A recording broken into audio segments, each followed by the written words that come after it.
While growing up, I am the only daughter of my parents. I have 3 brothers, 3 men.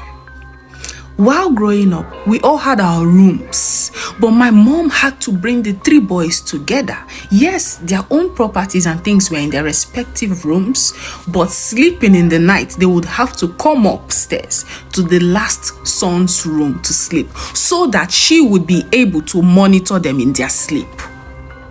That is actually often of our own mothers. I don't know of our generation now, although some people are trying. You hear some people say, apologize to the baby while the baby is sleeping.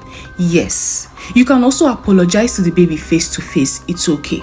But whenever your kids or your children lays down, is that English good? Anyway, they all lie down to sleep. You lay your hands and you pray on them, because that is when their spirit man is attentive. You don't just go to your room and sleep and wake up tomorrow to a horrible surprise, although that is not your portion. Now, that apology part comes in maybe if you wanted to abort the child initially and then you tried all the effort and the baby stayed back. You apologize.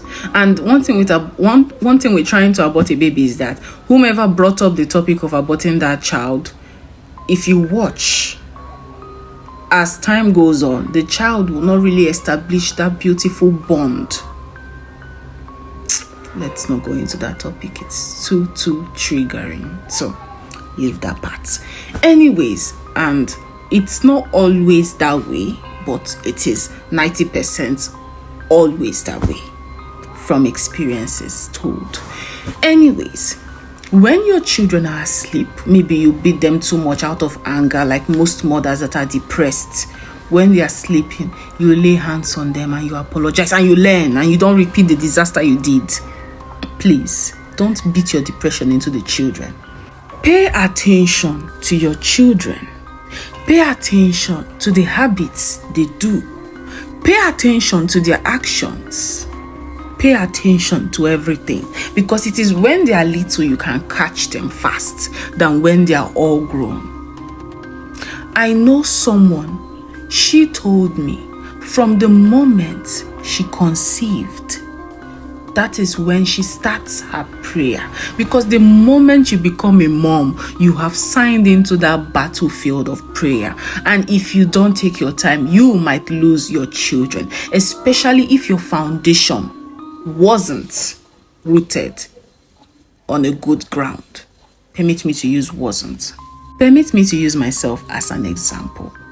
The moment I take you as a friend, not the partial kind of mentality of having a friend. No, the moment I take you as a friend, the moment I hold you to my heart as a friend, immediately I would start to get signals about you.